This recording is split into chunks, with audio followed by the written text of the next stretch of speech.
আসসালামু আলাইকুম রহমতুল্লাহ। জিনের আসর বা জিনে ধরা রোগীরা এক অজানা সংগ্রাম করে যায় প্রতিনিয়ত। যারা জিনের আসর বা জিনে ধরার শিকার হয়েছেন তারা জানেন এক অদৃশ্য যুদ্ধের সাথে তাদের লড়তে হয়।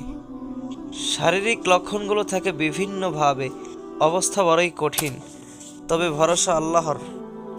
অস্বাভাবিকভাবে শরীর কাঁপা, চোখ বড় হয়ে যাওয়া, যেন কিছু দেখতেছেন অদৃশ্য, অতিরিক্ত ঘাম, আবার শরীর ঠান্ডা হয়ে যাওয়া, দুর্বলতা, বমি বমি ভাব বা পেট ব্যথা বাড়ছে ক্রমেই।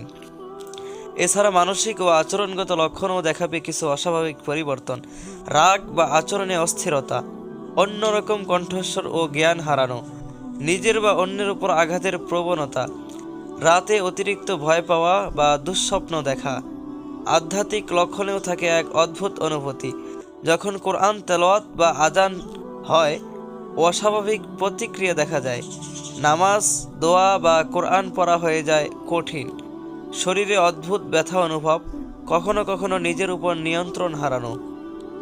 চিকিৎসা ও সমাধান, তবে চিন্তার কিছু নেই। আল্লাহর রহমত অনন্ত। কোরআন ও হাদিস অনুযায়ী রুকিয়াহ করুন। নিয়মিত নামাজ, কোরআন তেলাওয়াত এবং আল্লাহর উপর ভরসা রাখুন। বিশ্বস্ত আলেম বা রুকিয়া বিশেষজ্ঞের সাহায্য নিন।